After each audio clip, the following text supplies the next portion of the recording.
Bismillahirrahmanirrahim. Assalamualaikum warahmatullahi wabarakatuh. Alhamdulillah wassalatu wassalamu ala Rasulillah Sayyidina Muhammad ibn Abdullah wa ala alihi wa sahbihi wa mawalah. Subhanaka la ilma lana illa ma 'allamtana innaka antal alimul hakim. Rabbi antiqni bil huda wa alhiqni bis salihin. Amma ba'du, hadaratil muhtaramin, yang kami muliakan, para hadirin wal hadirat, wabil khusus para habaib, anak cucunya baginda Rasulullah sallallahu alaihi wasallam, dan juga para asatidz, ahli warisnya baginda Rasulullah sallallahu alaihi wasallam. Alhamdulillah, melanjutkan tentang pembahasan kita dalam kitab Al-Manhajus Sawi, Syarah Usul Tariqah Sadah Al-Ba'alawi, di mana judul bukunya Al-Manhaj As-Sawi, jalan yang lurus, dalam menjelaskan tentang usul tariqahnya Sadah Al-Ba'alawi. Kita udah masuk ke dalam Al-Faslur Rabi' Fit tahdhir minal inkar 'alal awliya was salihin. Di sini kita diperingatkan untuk tidak mengingkari orang-orang yang dikenal sebagai aulia was salihin. Banyak sekali di zaman sekarang ini kita melakukan pengingkaran terhadap al-aulia was salihin. Orang yang saleh, kita yang ditugaskan untuk menghukumi zahir saja, ikut menghukumi batin. Orang udah bagus, soleh, udah baik, udah rajin, ibadahnya udah cakep udah. Kita pakai mau ikut-ikutan ngurusin batinnya orang lain. Dia mah soleh palingan juga cuma riak doang. Dia mah soleh palingan cuma liyuqalu annahu abid, biar dikatakan nih orang ahli ibadah dan lain sebagainya. Padahal nahkum bil-zawahir wallahu yatawalla as-sarair. Tugas kita cukup melihat zahirnya orang, enggak usah menilai batinnya orang. Kalau kita melihat zahirnya orang udah baik, jangan pakai dibilang ini orang begini begitu dan lain sebagainya. Udah zahirnya baik, bismillah. Urusan batin itu urusan Allah tabaraka wa taala. Ketika di zaman Rasulullah dalam satu peperangan, ada orang waktu perang berkecamuk itu tiba-tiba dari barisan kafir Quraisy mengucapkan 2 kalimat syahadat, masih aja tetap dibunuh sama orang muslim.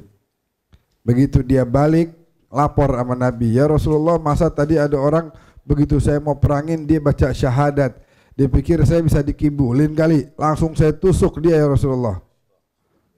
Kata Nabi, apa? Alama nuqatiluhum, kenapa kita perang sama mereka? Biar mereka beriman, bersyahadat. Ini udah bersyahadat malah ente bunuh. Gara-gara ente bilang dia pura-pura bersyahadat. Kalau dia benar-benar bersyahadat bagaimana? Kenapa ente harus urusin hatinya orang? Nggak ada yang tahu nih orang benar apa nggak bersyahadat. Marra wajhuhu sallallahu alaihi wasallam, memerah wajahnya beliau saat itu. Jadi kita cukup melihat zahirnya orang baik, muamalah sama orang baik, bicaranya santun, ya, kemudian urusan sama orang sosialnya bagus, khalas, dia min ahlil khair. Jangan kita urusin batinnya, karena itu ranahnya Allah tabaraka wa ta'ala. Yang bisa tahu hati orang Allah. Makanya Allah juga tegaskan, innallaha la yanzuru ila suwarikum. Allah tidak menilai fisik kalian, apakah fisiknya ganteng, tinggi, besar dan sebagainya. Tidak, bukan itu nilai. Walakin yanzuru ila qulubikum. Sesungguhnya Allah menilai hati-hati kalian. Makanya itu urusannya kita sama Allah. Ada kalanya orang mungkin secara zahir berusaha untuk baik tapi batinnya belum bisa baik. Nah, gimana caranya? Caranya minta sama yang muqallibal qulub, yang muhawwilal ahwal. Dia yang merubah-rubah hati orang, dia yang merubah-rubah kondisi seseorang. Maka kalau pengen hati kita itu baik juga, maka hendaknya kita minta kepada Allah tabaraka wa taala. Masya Allah. Nah, untuk kita bisa sampai kepada makom tersebut justru dari kitanya yang memulai. Jangan pernah kita ujub riak terhadap diri sendiri. Makanya Al-Habib Abdullah bin Husain bin Tahir di qasidah yang selalu kita baca setiap majelis, ya Rabbana a'tarafna bi annana iqtarafna, itu sebenarnya di pertengahan. Sebelumnya itu ada juga. Nah, misalnya Habib Abdullah bin Husain bin Tahir mengatakan di situ, Nura'iyil khalaiq walil wara nunafiq, ihsanuna masawi wa sidquna da'awi. Kita cuma mikirin gimana caranya kelihatan baik depan orang, tapi kita lupa mengobati batin kita. Fokusnya gimana orang nih ngelihat saya baik, gimana orang melihat saya terus kemudian menganggap saya orang yang ahli ibadah, orang saleh, tapi dia lupa untuk membersihkan hatinya. Nah, orang-orang yang seperti itu ketika nanti di yaumil qiyamah pas ditimbang, dilihat amalnya kok nggak ada. Ya Allah, mana sholat saya? Kok nggak ada di timbangan amal ibadah saya? Ya Allah, mana puasa saya? Mana haji saya? Saya berangkat haji, ya Allah. Kok nggak ada di timbangan amal kebaikan saya? Kata Allah dalam hadis tersebut dikisahkan bahwasanya nanti orang-orang seperti itu Allah katakan kepada mereka, kamu beramal itu terus dia bilang gini, walaqad amiltu dzalika laka ya Rabb, saya lakukan itu semata-mata hanya untukmu ya Allah. Kata Allah, kadzibta, sallaita liyuqala annaka abid falaqad qil, engkau salat biar dibilang engkau ahli ibadah, dan itu udah diucapkan oleh orang. Kamu salat untuk itu, tujuannya itu, dan itu udah kamu dapatkan. Kamu berangkat umrah untuk kemudian orang melihat kamu rajin ahli ibadah dan kemudian orang memuji-muji kamu, itu udah kamu dapatkan. Coba waktu itu kamu ngarep pahala dari saya, sekarang saya kasih. Cuman waktu itu kamu nggak ngarep. Yang kamu mau cuman pujian orang. Kamu udah dapat. Silahkan nikmati itu. Orang memuji kamu itu silahkan nikmati setinggi langit, tapi ternyata nggak bisa menghasilkan apa-apa. Ihsanuna masawi, kebaikan kita ini kata Habib Abdullah bin Husain bin Tahir cuma buat-buatan doang. Wasidquna da'awi, kita ngaku jujur sama Allah, ini ngaku-ngaku doang, nggak fakta, nggak asli. Walidzalik kita cukup melihat zahir seseorang, ini orang saleh, apalagi dikenal sebagai aulia, cukup sudah kita meyakini dan menghormati, memuliakan, menghargai, itu yang kita lakukan. Sehingga kita tidak jauh nantinya dari barakah-barakahnya beliau-beliau semuanya. Oleh karena itu kita baca, hadirin yang dimuliakan oleh Allah, Ibn Athaillah seorang yang dikenal sebagai pemberi nasihat yang begitu baik, di mana beliau punya karangan begitu banyak, di antaranya Al-Hikam tentu yang kita tahu, Ibn Athaillah Sekandari. Beliau menuliskan dalam wasiatnya dalam kitabnya Lataiful Minan, iyyaka ayyuhal akh an tas'al waqi'ina fi hadhihi at-ta'ifah al-mustahzi'ina bihim li'alla tasquta min 'aini law tastawjibul maqta min Allah. Jangan kita ikut-ikutan orang-orang yang meledek abillahi wa rasulihi wa malaikati kuntum tastahzi'un. Kamu meledek Allah, Rasulnya, para malaikatnya, orang-orang saleh, kamu bercanda atas nama mereka, itu ditegur sama Allah pakai Al-Quran. Sekarang orang banyak bercanda, lagi ceramah bawa-bawa malaikatnya sambil bercanda. Gak boleh kita bercanda atas nama Allah, atas nama Rasul, malaikat, orang-orang salihin, apalagi sampai mengingkari. Gak boleh kita begitu, ikut-ikutan seperti itu gak boleh. Bahkan sama yang banyak sekali dalam beberapa kesempatan, bahkan Rasulullah menyuruh kita menghargai orang lain.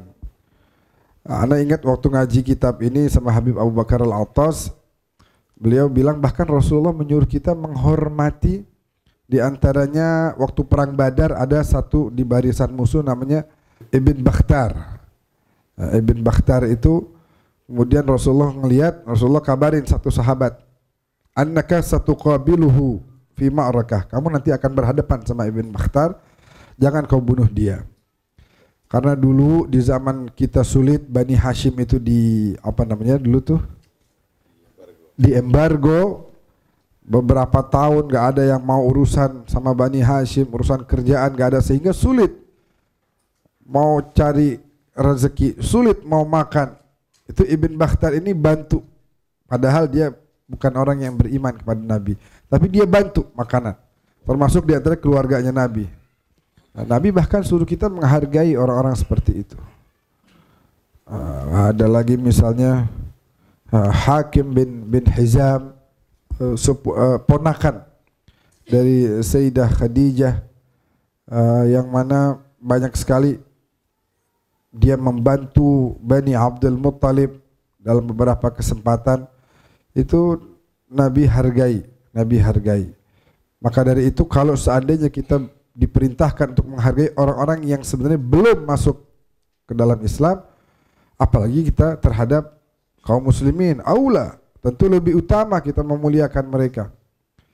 Nabi di antara yang paling beliau senang itu kalau umatnya diurusin, dibantu urusannya, ya, diperlakukan dengan baik. Itu kesenangan baginda Nabi luar biasa. Karena beliau yang paling beliau fikirkan dalam hidup ini adalah bagaimana nasib umatnya. Sehingga kalau kita berbuat baik kepada umatnya, beliau akan senang, apalagi kepada kaum salihin, apalagi kepada aulia, orang-orang yang dikenal sebagai wali-walinya Allah tabaraka wa taala.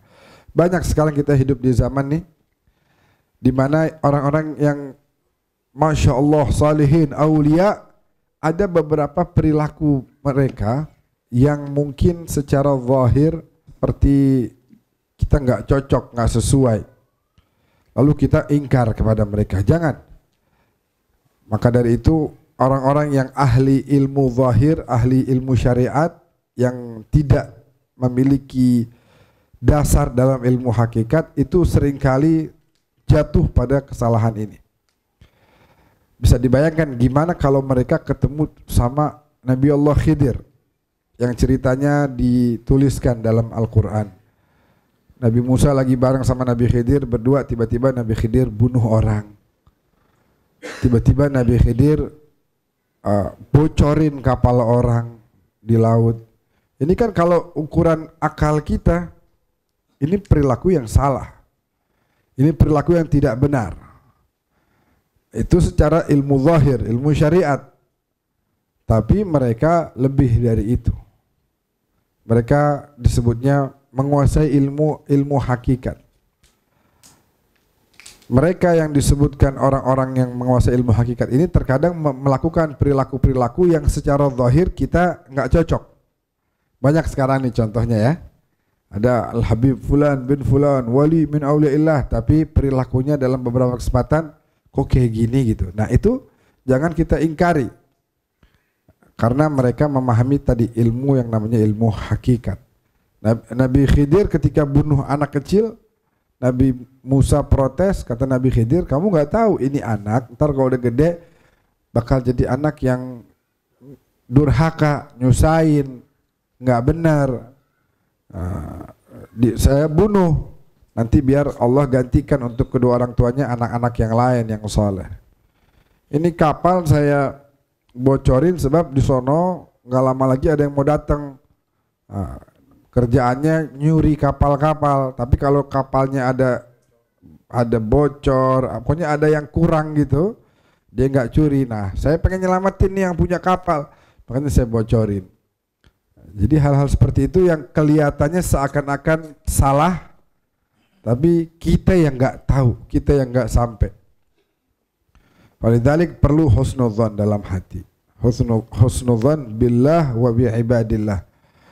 Untuk bisa membersihkan hati itu dan punya sifat husnudzan, tadi malam Habib Abu Bakar bahas harus ada yang namanya i'tiraf dalam ilmu tasawuf. Pengakuan diri ini kita harus banyak-banyak damai sama Allah. Ya Allah, saya banyak salah, saya kotor, saya hina. Nanti disitulah kemudian Allah akan membersihkan. Disitulah dia yang muhawwil al-ahwal, maha mampu untuk merubah kondisi orang. Misalnya contoh, kita nih demen sama sifat, contoh apa ya? Riya contoh. Dimana tiap kita beramal kita pengennya orang lain tahu. Itu sifat ada di sebagian orang. Itu sifat tentu buruk. Tapi memang gak mudah untuk menghilangkan sifat itu. Makanya bilang sama Allah, ya Allah, kenapa saya ini kok tiap beramal pengennya orang muji terus. Pengennya orang tahu, biar orang menghargai saya, orang memuliakan saya. Sampai saya kalau nggak diketahui orang tuh kayak ada yang kurang gitu. Saya pengen informasi ke orang. Tiap ketemu orang, ini saya mau cerita aja nih, sebenarnya biar ada pelajaran yang bisa kita ambil. Dia buka deh, saya, anak itu begini, anak ini, ente harus begitu. Akhirnya cerita tentang dirinya. Adapun orang-orang salihin, ketika dia sudah sampai ke derajat di mana dia sudah nggak mau lagi kecuali hanya pujian dan penghargaan dari Allah, dia nggak berbeda untuk dirinya apakah orang tahu kayak nggak tahu kayak nggak ada bedanya. Makanya kita lihat Al-Imam Ali Zainal Abidin tiap malam, keluarnya tiap malam, di mana orang nggak ada yang lihat, gelap gulita. Di situ baru beliau keluar rumah bawa ratusan plastik untuk disedekahkan ke orang-orang fakir miskin. Nggak ada yang tahu sampai kapan? Sampai setelah beliau wafat baru pada orang tahu. Dia nggak ada urusan tuh. Orang mau tahu nggak ada urusan. Emang orang bisa kasih saya apa? Nah, hakikat itu kita bisa sampai kalau kita berhasil sudah menghilangkan tadi. Al-Habib Abdullah bin Husain bin Tahir tadi qasidahnya. Siapa yang nggak tahu beliau? Sampai di Masileh bagaimana sejarahnya, bagaimana ibadahnya, sampai bilang sama anak-anaknya, siapa yang mau ngasih saya waktu? Ini kurang 24 jam nih, saya bayarin dah. Ya, saya bayarin waktu-waktu kalian, nanti saya suruh kalian lakukan ini. Itu jadi milik saya, sebab 24 jam kurang untuk saya ibadah. Segitunya beliau bilang apa? Tadi, ihsanuna masawi wasidquna da'awi. Kebaikan kita cuman buat-buat doang. Sidiknya kita, jujurnya kita sama Allah itu ngaku-ngaku doang. Padahal Habib Abdullah bin Husain itu namanya, kata Habib Bakar tadi malam, i'tiraf, pengakuan. Rasulullah bikin salah nggak pernah, tapi ngakunya selalu istighfar, maafin saya ya Allah, saya mohon Engkau memberikan maghfirahmu kepada saya ya Allah. Begitu juga keluarga besar beliau sallallahu alaihi wasallam banyak sekali menyatakan Allahumma ighfir li adh-dhunub allati tahtikul asam tunzilul bala, Allahumma ighfir li adh-dhunub allati tughayyirun ni'am. Ya Allah, maafkan dosa-dosa yang saya lakukan yang bisa menurunkan bala dan bencana darimu atas karena dosa tersebut. Maafkan dosa-dosa saya yang saya lakukan, yang karena dosa itu kemudian Engkau menurunkan bala bencanamu, merubah nikmat-nikmat yang Kau berikan kepada aku, dan banyak doa yang lain yang seperti itu. Maka dari itu kita berdamai dulu sama Allah, berdamai dulu untuk supaya batinnya ini jadi bersih. Falidzalik, kalau dia begitu enak, ketemu orang bawaannya husnudzon aja. Ketemu orang bawaannya senang, bahagia. Itu Sayyidina Ali Zainal Abidin ketemu sama siapa aja baik. Bahkan ketemu sama orang yang membunuh ayahnya, ketika dia datang ke rumahnya, nih habis bunuh ayahnya nih, habis itu datang ke rumahnya minta pertolongan. Dia bilang bahwa kakek saya nyuruh saya kalau ada orang minta tolong harus ditolong. Nah, kamu sekarang datang sebagai orang yang minta tolong, saya akan tolong. Maqala la qattu illa fi tasyahudihi. Enggak pernah bilang enggak, tidak pernah bilang tidak, kecuali pada saat tasyahud. Aku bersaksi tidak ada Tuhan selain Allah. Tapi selain tasyahud, Beliau nggak pernah bilang tidak, bantuin saya, tidak, nggak ada tuh omongan begitu. Jadi ingat almarhum Allah yarhamuh, kakek Al-Fagir ini yang fotonya di atas juga begitu, Habib Muhammad bin Abdul Qadir Al-Attas, nggak pernah bilang enggak sama orang.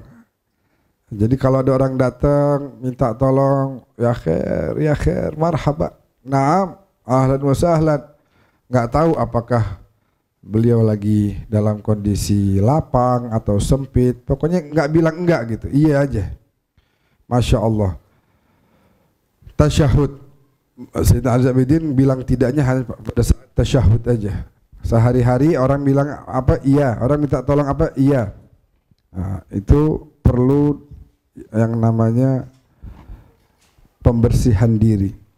Oleh karena itu orang-orang ahli ilmu zahir terkadang sulit untuk mengakui para wali.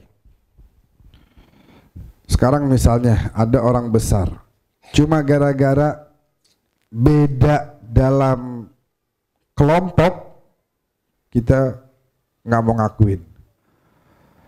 Kita lagi cerita tentang misalnya Syekh Abdul Qadir Al-Jailani, wah hebat begini, terus tiba-tiba ada yang bilang, ah dia mah beda sama kita, beda keturunan misalnya begitu. Kita bicara tentang Al-Ustadz Al-A'zam Sayyidina Al-Faqih Al-Muqaddam, begini kehebatannya. Ada orang yang dalam hatinya ada hasud. Siapa itu Al-Faqih Al-Muqaddam? Ah itu Mbak Alwi, gede-gedein aja itu. Padahal mah nggak segitunya, biasa aja. Nah gara-gara ada syekh fil galab, ada hasad, jadi kita berlaku zalim sama orang-orang saleh. Kita nyebut-nyebut nama Sayyidina Imam Ali Zainal Abidin. Jangan, itu mah bukan imamnya kita, ngapain disebut-sebut namanya? Nggak boleh ya akhi, Allah bakal murka sama kita. Sebut-sebut Sayyidina Syekh Abi Bakar bin Salim yang udah sekian ratus tahun sampai hari ini masih orang kenang. Mau ngapain dikenang? Jangan. Siapa sih dia? Ingkar. Nah, wala yajrimannakum syana'anu qaumin ala alla ta'dilu i'dilu huwa aqrabu littaqwa. Berlaku adillah kita kepada orang. Apalagi kalau kita bicara di sini para nabi, para rasul, wah ujiannya berat. Untuk bisa menjadi makam wali itu ujiannya berat, apalagi nabi. Nabi Ibrahim ujiannya bukan sederhana. Sekian lama gak punya anak. Udah punya anak, dapat lagi girang-girangnya, kata Allah bawa dari Kanaan, Palestina, bawa ke Bakkah atau Makkah, bawa ke sana. Udah nyampe sana, udah nih ya Allah, udah saya bawa. Terus gimana? Pulang. Kamu pulang, anak sama binimu tinggal di situ. Anak yang baru lahir, Ismail yang udah sekian lama ditunggu-tunggu nggak punya anak, pas dapat anak disuruh bawa ke Mekah di tempat yang gersang. Rabbi inni askantu min dzurriyyati biwadin ghairi dzi zar'in 'inda baitikal muharram.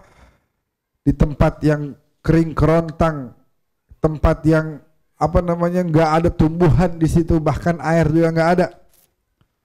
Rabbana liyuqimus shalah faj'al afidatan minan nas tahwi ilaihim. Ya Allah, aku tinggalkan mereka di sini untuk meninggalkan salat, maka jadikan hati-hati orang ini cinta kepada mereka. Sampai hari ini orang cinta, padahal kita bukan umatnya Nabi Ibrahim, tapi dalam salat kita baca Allahumma shalli ala sayyidina Muhammad wa ala sayyidina Muhammad kama shallaita ala wa ala ali sayyidina Ibrahim. Kita cinta sama Ibrahim dan keluarganya, karena mereka berhasil melewati ujian demi ujian. Udah deh, ditinggal dalam kondisi anak masih balita, ibu berduaan sama ibunya Siti Hajar, ibu yang tentu habis perjalanan jauh, lemah, nggak ada air, nggak ada minuman, nggak ada orang, disuruh tinggal aja gitu. Tapi emang Nabi Ibrahim nurut sama Allah, ya khair, tinggal. Lari dari Bukit Safa ke Marwah.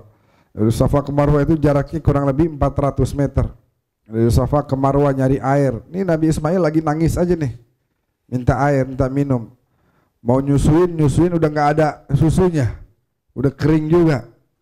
Di Marwah nyari nggak ada air juga, balik lagi ke sofa, cari lagi ada nggak sumur. Tuh hati nurani seorang ibu.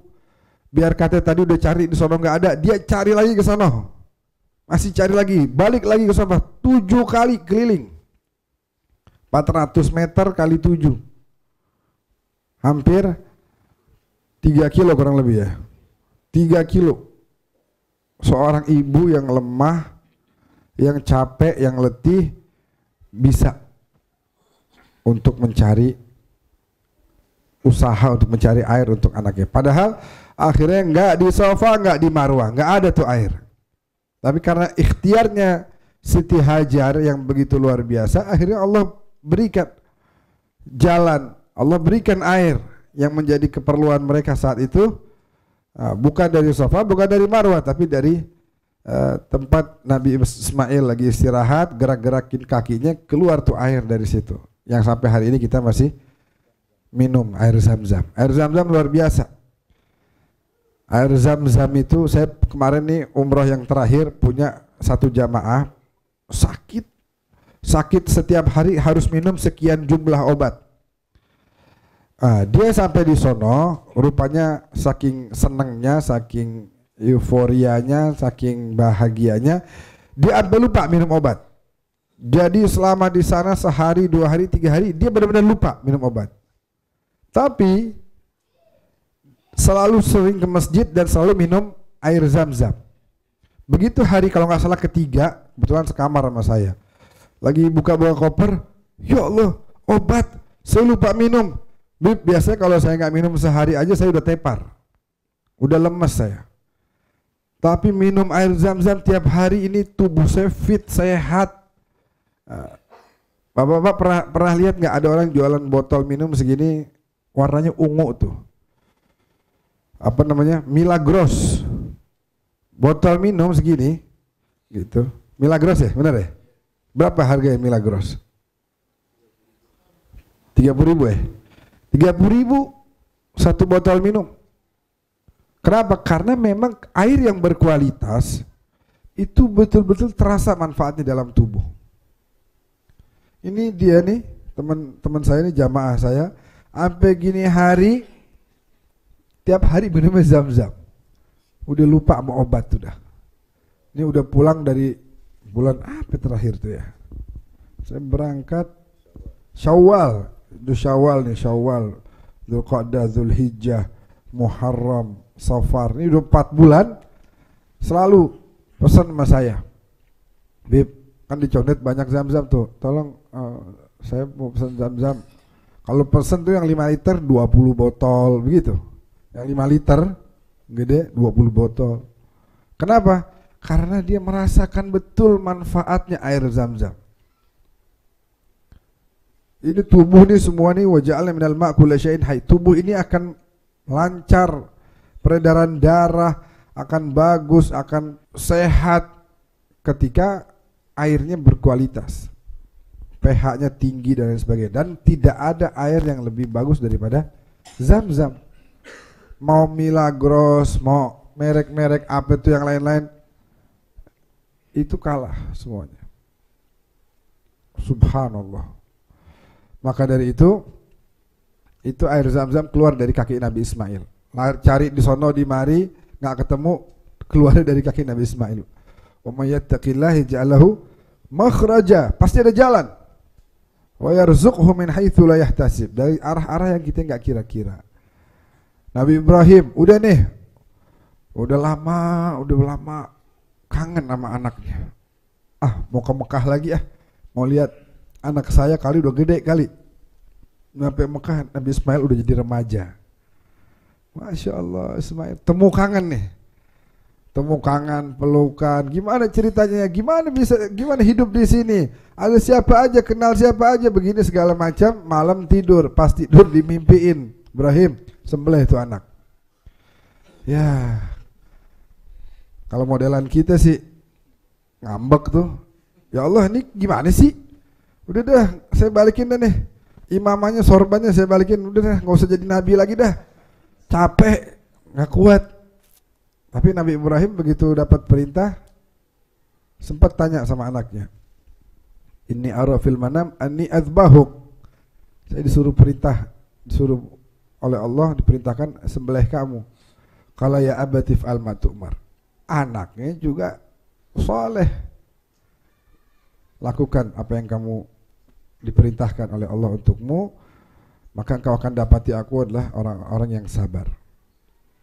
Bayangin tuh, nanti kalau antum ke sono, di Mina itu, jalan di Mina, itu akan ada di sebelah kiri itu gunung begitu, modelnya kayak begini. Di tengah-tengahnya ada tugu. Di situ letak Nabi Ibrahim merebahkan anaknya dan ingin menyembelihnya. Kemudian para syaitan datang. Ibrahim, ente gimana ya, anak sendiri mau disembelih? Ibrahim ambil batu. Bismillahirrahmanirrahim. Bismillahirrahmanirrahim, dilempar. Nah, itu sejarahnya, kemudian lempar jumroh. Nah, makanya ujian gak mudah. Itu Nabi Ibrahim. Masih banyak lagi, dilempar ke api. Ketika saat itu malaikat berdatangan menawarkan jasa, ingin menolong beliau. Kata beliau, amma ilaika fala, kepadamu saya gak punya hajat apa-apa, saya cukup minta kepada Allah subhanahu wa ta'ala. Akhirnya Allah kabulkan, ya naru kuni bardan wa salaman ala Ibrahim. Jadi dalam beberapa kesempatan jangan pernah bilang mustahil, jangan. Nabi Musa dikejar-kejar oleh pasukan Fir'aun dengan jumlah pasukan yang sedikit, senjata terbatas. Ini pasukan Fir'aun banyak, senjata lengkap, sampai akhirnya Nabi Musa sampai di pinggir pantai, depannya lautan, kanan kiri gunung. Akhirnya kata pengikut Nabi Musa, inna lamudrakun. Ya, kita ketangkep dah, pasti udah. Kata Nabi Musa apa? Kalah. Tidak, kata siapa ente? Inna ma'iya rabbi sayahdin. Sesungguhnya Allah bersamaku, pasti akan berikan jalan. Ini laut, makhluknya Allah. Ini gunung kanan kiri, makhluknya Allah. Ini belakang semua, makhluknya Allah. Allah berkuasa penuh. Jangan pernah bilang gak ada jalan. Ada jalan. Orang yang bersama dengan Allah ada jalan. Akhirnya apa yang terjadi? Disuruh pukulkan tongkatnya ke lautan, fanfalaqa. Apa ayatnya? Iya, fanfalaqa ya. Terbelah menjadi dua. Terbelah dan kemudian lewat situ, dan akhirnya Fir'aun ditenggelamkan saat itu. Bisa dibayangkan, dalam kondisi sesulit apapun, udah mau dilempar ke api, udah mau dibunuh Fir'aun, tetap mereka mengatakan ada Allah. Nabi Yusuf juga begitu, dapat ujian, dikunciin di kamar berduaan sama Zulaikha. Itu kalau buat Jundullah itu bukan ujian tuh. Apa Jun? Karunia. Wah, karunia. Ya Allah, emang kau baik banget. Wah, baik banget. Bayangin, diuji dengan cara dikumpulkan di satu ruangan sama perempuan yang cantiknya luar biasa. Itu ujian tuh. Jadi bisa dibayangkan betapa Nabi Yusuf dilempar ke sumur. Masih kecil tuh. Masih kecil dilempar ke sumur. Kemudian sebelumnya dipukulin dulu sama abang-abangnya. Udah bengep, habis itu dilempar ke sumur. Kata para kakak-kakaknya Nabi Yusuf, "Udah, kita udah tenang udah." Bapaknya Nabi Yakub nih. Jadi Nabi Ibrahim punya anak Ismail dan Ishak. Ishak punya anak Yakub. Yakub itu nama lainnya Israel. Jadi kalau kita dengar Bani Israel, itu artinya Bani Yakub, keturunan Israel. Jadi Israel itu sebenarnya namanya Nabi Yakub. Nah gitu ya. Nah Nabi Yakub punya anak Yusuf. Yusuf punya kakak ada banyak, ada 11. Kakaknya iri ngelihat Nabi Yusuf disayang. Qalu la Yusuf wa akhuhu ahabbu ila abina minna wa nahnu usbatun. Apa kata mereka? Ini Yusuf sama adiknya nih Benyamin lebih dicintai sama ayah kita. Padahal kita yang udah bantu ayah kita, kita yang ikut kerja. Inna abana la fi dhalalim mubin. Ini bapak kita ini sesat, dalam kesesatan yang nyata. Nabi dibilang sesat. Bayangin. Jadi Nabi aja dibilang sesat, apalagi selain Nabi. Nabi yang udah jelas dikatakan sesat oleh mereka. Jadi ujian ini nggak mudah. Padahal Nabi Yakub nggak mungkin sesat. Ketika Nabi Yakub sayang, sekarang contohnya nih, Pak Heris punya anak nih AA. Ada lagi AA punya kakak, sekarang udah gede di pesantren. Pasti seorang bapak secara naluri, secara fitrah itu akan lebih lembut, lebih perhatian sama yang lebih kecil. Tapi si kakak waktu kecil juga digituin juga, kan benar? Nah si kakak ngelihatnya waktu gede, wah ini saya sekarang udah gede. Padahal maksudnya udah dewasa ya, sudah bisa jaga diri. Karena itulah kemudian si kakak-kakaknya Nabi Yusuf bilang bahwa ayahnya ini sesat. Nah, dipukulin, sampai akhirnya dibawa ke Mesir sama satu kafilah. Singkat cerita dijual di Mesir sebagai budak, sampai diuji dengan perempuan, bukan cuma Zulaikha. Ini udah Zulaikha udah nggak bisa, nggak berhasil menggoda Nabi Yusuf. Zulaikha nggak berhenti di situ. Jadi Nabi Yusuf waktu itu kata Zulaikha apa? Qalat haytalak. Wahai Yusuf, kata Zulaikha, haytalak. Saya milikmu sekarang. Silahkan kamu, saya siap untuk melayanimu. Qala ma'adzallah. Saya berlindung kepada Allah, kata Nabi Yusuf. Innahu rabbi ahsana mathwai. Dan kemudian akhirnya Nabi Yusuf melihat ada jalan. Nah, tadi kita balik lagi di pembahasan kita bahwa ada jalan. Padahal terkunci, kuncinya 7 lapis, 7 pintu. Tapi karena Nabi Yusuf minta sama Allah, ya Allah berikan jalan keluar, akhirnya apa yang terjadi? Kebuka tuh pintu satu persatu. Jegrek, jegrek, jegrek, jegrek, jegrek, sampai ke depan ketemu suaminya Zulaikha. Kemudian Zulaikha kaget, langsung bikin fitnah. Wahai suamiku, ini Yusuf pengen berkosa saya. Dia berniat jahat sama saya, masuk ke ruangan ini padahal saya lagi sendirian. Nah, padahal nggak begitu ceritanya. Nabi Yusuf yang diperintahkan masuk ke ruangan itu, kemudian tiba-tiba Zulaikha memerintahkan hulu balangnya, anak buahnya untuk mengunci pintu. Tapi akhirnya apa yang terjadi? Zulaikha akhirnya terbukti salah. Karena apa alasannya? Alasannya luar biasa. Ada satu anak kecil, ponakannya Zulaikha. Kata Nabi Yusuf, panggil tuh anak yang lagi nangis tuh. Ada bocah kecil, belum bisa ngomong, namanya Kisin. Panggil Kisin, suruh kemari, dia akan bersaksi. Kata Putifar, suaminya Zulaikha, ente ngeledek gua. Anak kecil suruh jadi saksi. Panggil aja, panggil, bawa kemari. Begitu sampai dia bilang, Kisin, antik bima 'allamakallah. Bicara tentang apa yang barusan engkau diberikan pengetahuan oleh Allah. Barusan malaikat datang menyampaikan, kalau bajunya Nabi Yusuf robek di belakang, berarti yang benar Yusuf. Kalau bajunya Yusuf robek di depan, berarti yang benar Zulaikha. Maksudnya apa? Maksudnya kalau robek di depan, berarti Zulaikha dalam posisi bela diri.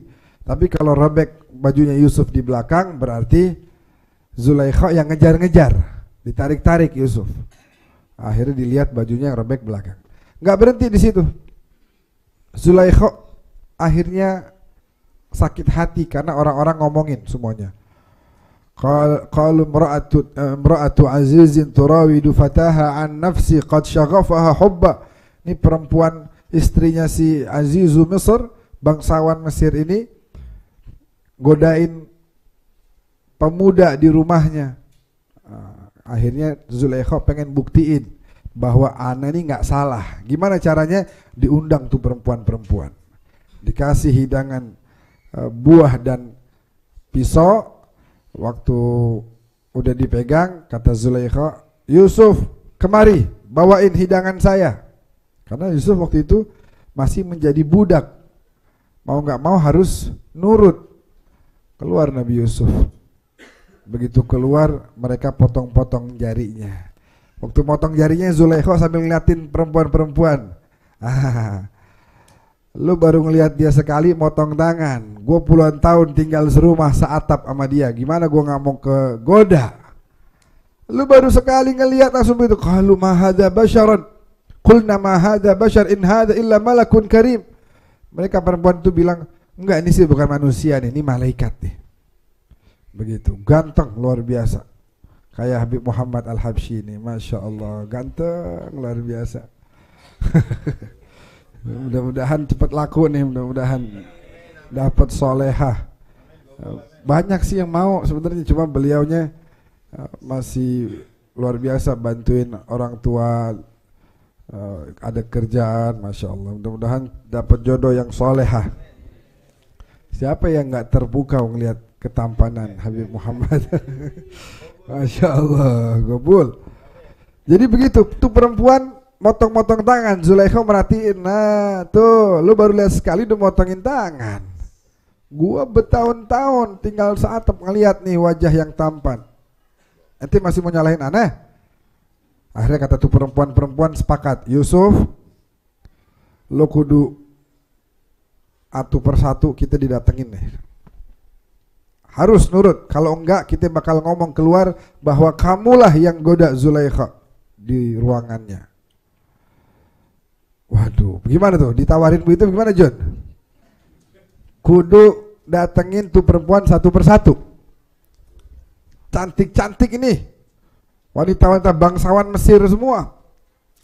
Akhirnya kata Nabi Yusuf apa? Rabbi sijnu ahabbu ilayya mimma yad'unani ilaih. Ya Allah, lebih baik saya masuk penjara daripada nih yang mereka perlakukan saya. Akhirnya di penjara untuk biar selamat. Ya Allah, lebih baik saya di penjara aja deh daripada nih begini nih kerjaan kayak begini saya nggak demen. Begitu. Jadi ujian berat. Untuk menjadi wali ujian berat. Nah kita alhamdulillah ujian kita apa sih? Coba pikir dah. Ujian kita apa? Ujian kita nggak ada yang berat seperti itu. Potong anak, mau dilempar ke api, mau dibunuh sama pasukan Fir'aun, nggak ada. Allah cuma minta nih dari 24 jam dalam sehari ya 5 waktu jangan ditinggalin. 25 menit. Saya udah hitung tuh 20 menit dari 24 jam cuma 0, sekian persen doang. Lu mau kerja 99%, mau makan, mau bebas. Ini jangan tinggal nih. Sholat. Kan sebenarnya kan mudah. Lihat Sayyidina Ali bin Abi Thalib selalu beramal. Kata Malik Al-Ashtar, gubernur Mesir saat itu, qala ya Amirul Mu'minin, shaumun bin nahar wa qiyamun fil lail wa ta'abun fima baina dzalik, siang puasa, malam ibadah. Terus antara dua waktu ini juga kamu letih dengan beramal, bekerja dan lain sebagainya. Beliau bilang bahwa perjalanan akhirat ini jauh, perlu bekal yang banyak. Begitu. Nah kita alhamdulillah ujian kita sebenarnya nggak terlalu berat. Bahkan kalau dibandingin sama generasi 1 abad yang lalu, di mana negeri kita masih dijajah, nih kita hitungannya mah enak. Nggak ada yang ngancem mau bunuh kita, nggak ada yang nembak, nggak ada yang ngebom dan lain sebagainya. Enak udah. Mau ke masjid aman, mau ke majelis aman. Coba dulu orang dari rumahnya mau ke majelis taklim, mau ke masjid, dia khawatir di jalan jangan-jangan ada Belanda-Belanda yang megang senjata tuh mau nembakin. Sekarang kan nggak ada. Enak aja kita dari rumah mau ke masjid, mau sholat dan lain sebagainya. Mau ke sekolah anak-anak kita, tenang kita, aman. Nah makanya jadilah hamba-hamba Allah yang betul-betul bisa menjalankan apa yang menjadi kewajiban kita dan menjauhi apa yang menjadi larangan kepada kita. Kalau hati ini udah demen ingkar, nolak apa yang baik-baik, ya itu maka akan jauh dari orang-orang yang dekat dengan Allah. Wallahu a'lam bissawab.